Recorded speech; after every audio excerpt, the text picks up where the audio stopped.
Ndikupatsani moni abwenzi anga okondedwa kwina kulikonse kumene muli m'dzina lopambana la Mbuye wathu Yesu Khristu. Mverani kukhala olandiridwa omasuka pano pa television ya Kumudzi wa Yesu. Abwenzi anga okondedwa, nimakukondani. Chimenechi nde nimafuna mumve mudziwe ndithu. Ndipo chikondi cha ine pa inu chakuti moyo wanu usatayike koma upite kumwamba kumene. Mwina mmapa nthawi ina uthenga ubwera ngati wolimba koma si mwano kapena kuti mwakuti koma ni chikondi chimene inacho pa inu. Chifukwa ngati ninyengerera ndiye kuti kumwamba simupita. Tingopakana koma kumwamba simupita. Ndiye nthawi imeneyi mudzadana nane kwambiri zedi kuti munthu uja sanatuze chilungamo anatinamiza. Haleluya. Chikondi cha dokotala chakhala pa mpeni wake wakuthwa kwambiri. Dokotala weniweni amene alodziwa bwino ntchito yake sanyengerera pa mpeni wakuthwa. Nde muchese chimenechi chimwemwe chikondi chachikulu pamene uthenga ukubwera molama mwachoncho. Ambuye akudalitseni nonse. Tsiku la lero mawu athu owerengedwa achoka ku buku la Mateyu 8 kuyambira vesi ya 1 lekeza 5. Tisanafike kumeneku tipemphere kaye. Atate athu akumwamba, tikuyamikani tikuthokozani chifukwa cha nthawi mwatipatsayi. Mu mzimu wanu oyera bwerani mukankhule ndi miyoyo yathu. Mmene tikula china chilichonse kwa inu m'dzina lopambana la Yesu Khristu. Amen. Mateyu 18 vesi 1 lekeza 5. Bible pali mawu otsogolera pamwamba pakuti wamkulu mu ufumu wakumwamba. Vesi 1. Nthawi yomwe ophunzira anadza kwa Yesu nanena, ndani kodi ali opambana mu ufumu wakumwamba? 2. Ndipo pamene Yesu anayitana kamwana anakayimitsa pakati pawo. 3 nati, inde ndinena kwa inu, ngati simutembenuka mtima nimukhala monga anato, simudzalowa konse mu ufumu wakumwamba. Ndiye phunziro la lero abwenzi timafuna tione pa nkhani yakuti kodi ni ndani amene ali wamkulu mu ufumu wakumwamba. Mudziwa tili mu dziko limene anthu amafuna akhale anthu akuluakulu, amafuna akhale abwino kuposa ena. Mabanjaso nawo afuna akhale abwino apamwamba akulu kuposa ena. Ngakhalenso mafuko ngakhalenso matcheche mudzawabva kuti ife na abwino kuposa ena. Kuli mizimu yodzikuza anthu afuna akhale akuluakulu. Ndiye zinachitikanso chomwechonchomonso mu nthawi ya Ambuye Yesu Khristu imene pamene ophunzira ake anali kukangana chifukwa mamumva Ambuye Yesu Khristu akuwauza zoti achoka, akuti kamphindi pang'ono nichoka dziko silinionanso. Ndiye pakumva maneno achonchomo amakhala ndi nzeru tione kuti akachoka iye akhala wamkulu ni ndani, m'busa akhala ndani. Haleluya.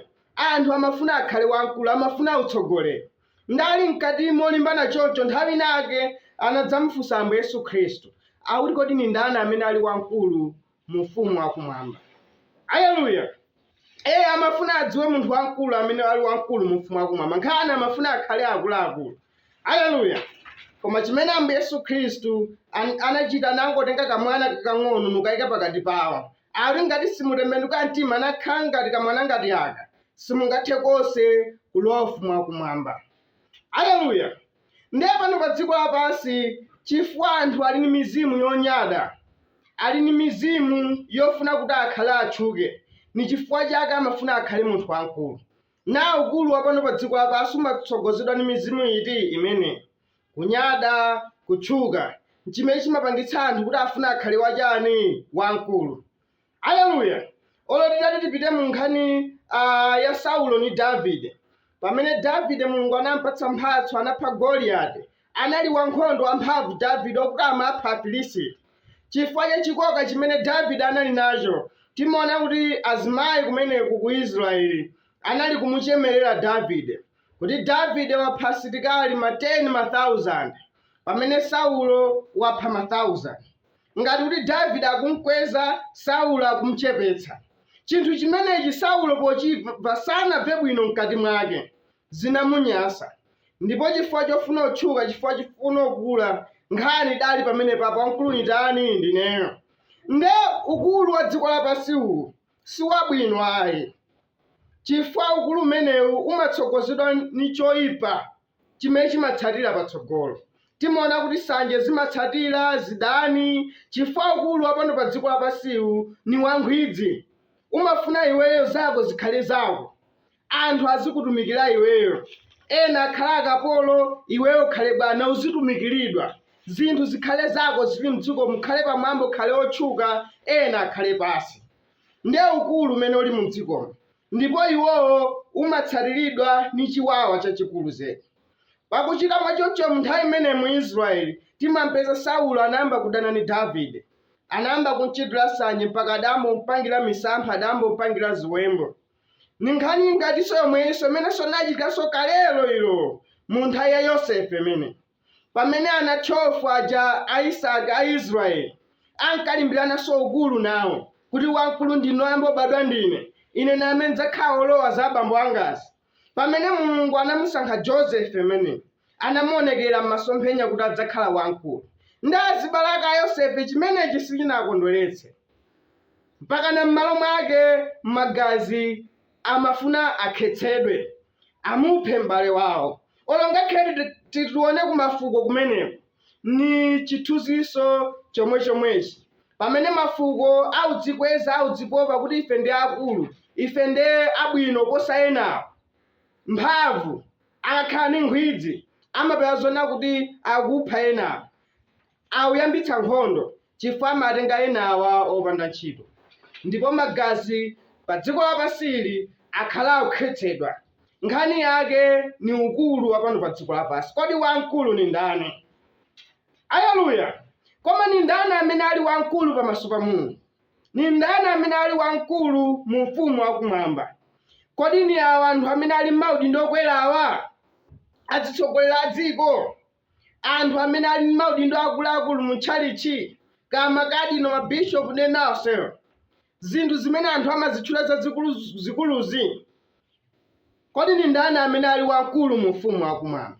Mmene dziko ni anthu amaonera zinthu zake, ni mmene Mulungu amaonera, ni zinthu ziwiri zosiyana kutali zedi. Monga mmene kumwamba ndi dziko lapansi zilili zosiyana kutalika kwake, ni mmenenso nzeru ya munthu ni nzeru ya Mulungu ilili. Ndipo Baibulo likuti chimene dziko lapansi limachitchula za nzeru pamaso pa Mulungu ni chopusa chimenecho. Chimene kwa Mulungu chili cha nzeru, dziko lapansinso limatinso ni lotani, ni zopusa zimenezo. Aleluya! Mulungu amaona mosiyana ni mmene dziko lapansi limaonera. Aleluya! Kwa iyeyo Mulungu amene ali wamkulu mu ufumu wake akuti ni munthu amene ali ngati kamwana akaka. Ophunzira aja aulimbana kuti wamkulu ndine, wamkulu ndine, wamkulu ndine, wamkulu ndine. Ambuye Yesu Khristu anangowatengera kamwana. Akuti ngati simutembenuka mtima nakhala ngati kamwana aka, simungathe kutani kulowa konse mu ufumu wakumwamba. Chifukwa amene ali wamkulu mu ufumu wakumwamba na amene amakhala ngati kamwana aka. Chifukwa chiyani kamwana? Kamwana kamatumikira. Aleluya! Ni mmene kamwana kalili. Kamwana kali na adadi, kali ni makolo, ikoko kamatumikira. Sikakakulu pa khomo kamatani kamatumikira. Ndi ifenso tili atate wathu wakumwamba amene munthu Mulungu adampanga kuti amutsogolere. Amafuna munthu uja akhale mwana kwa iye, azitumikira. Aleluya! Ndipo wamkulu kwambiri amene adakhala pano pa dziko lapansi amene ali Ambuye Yesu Khristu amene wamkulu woposa akuluakulu onse, amene ali mfumu ya mafumu, iyeyo ali pano pa dziko lapansi anakhala moyo otumikira. Pakana pena pakakuyankhula kuti ine sindinabwere kudzatumikiridwa, koma ndinabwera kudzatani, kudzatumikira.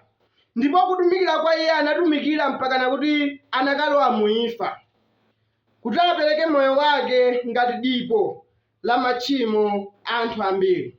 Ndipo ali nophunzira aja amatumikiranso kuti mpaka amatsuka ngakhale mapazi awo. Ndipo amati ichi chikhale chitsanzo kwa inu, kuti inu mmanitchula ine mphunzitsi, koma taonani nikupatsani chitsanzo chimenechi. Aleluya!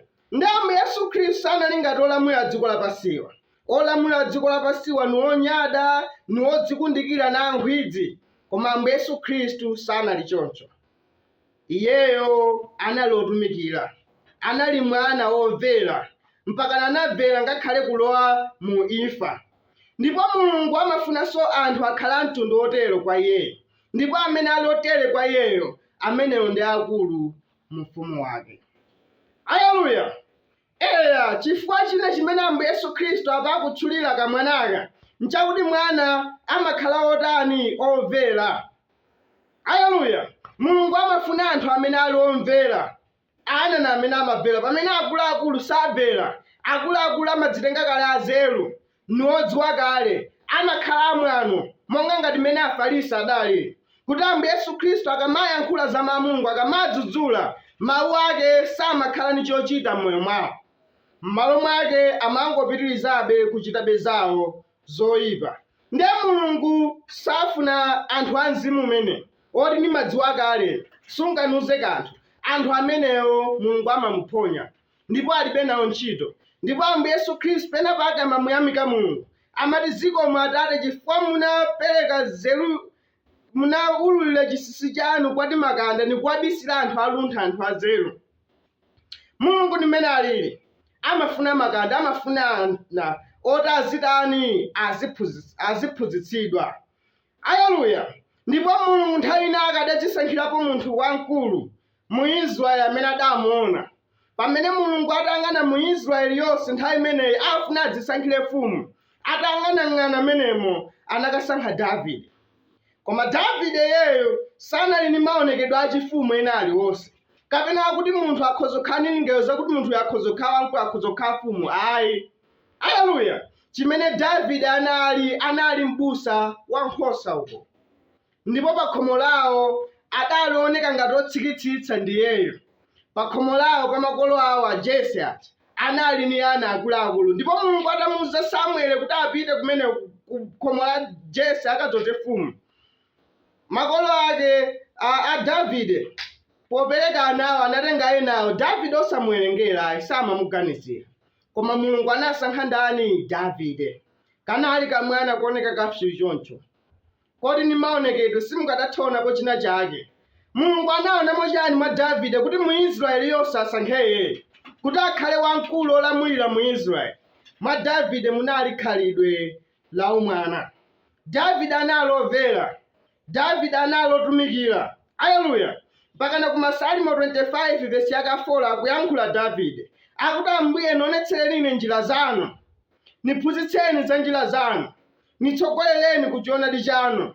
Aleluya! Mukhozaona mzimu umene anali nawo Davide, ofuna kuphunzira nthawi zonse, ofuna kutsogozedwa. Davide anali nkhosa, samafuna azipanga zinthu pa yekha, koma amafuna azitsogozedwa ni Yehova amene.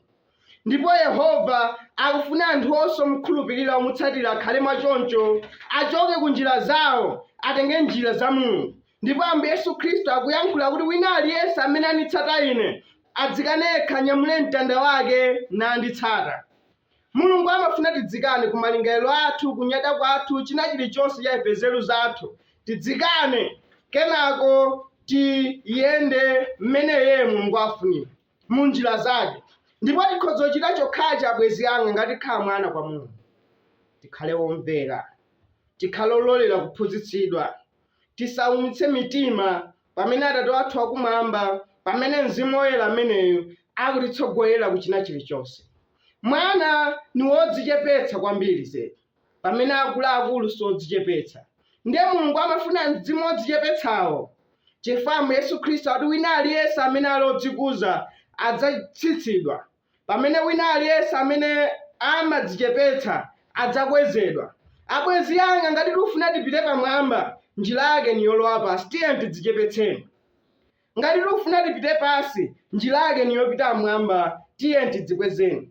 Baibulo likuti Mulungu amadana na anthu onyada, anthu odzikuza, koma amapereka chisomo chake kwa anthu otani? Odzichepetsa. Chifukwa chake Ambuye Yesu Khristu anawatengera mwana ameneyo, amene ali wamkulu mu ufumu wakumwamba, amene ali ngati mwana. Ndipo ngati nafenso sitembenuka mtima nakhala ndi chikhalidwe ngati cha mwana, omvera, otumikira, aleluya, odzichepetsa, sitingathe n'komwe kuona ufumu wakumwamba. Ambuye akudalitseni nonse. Ngati simunatembenuke mtima, menyerani, funani pa njira. Mmene uthenga ukugogoda mtima mwanu musaumitse, musweka mudzazidwe nawo Mzimu Woyera m'moyo mwanu, mulape ndi kubatizidwa m'dzina la Ambuye Yesu Khristu kuti machimo anu akhululukidwe, ndipo Mulungu adzakupatsani mphatso ya Mzimu Woyera. Mmenemo ndimolingana ndi machitidwe 2 vesi 38. Ndipo Mzimu wa Mulungu umene ukabwera mwa ife umatipanga tikhale ngati ana, omvera ngati nkhosa otsogozedwa. Ambuye akudalitseni.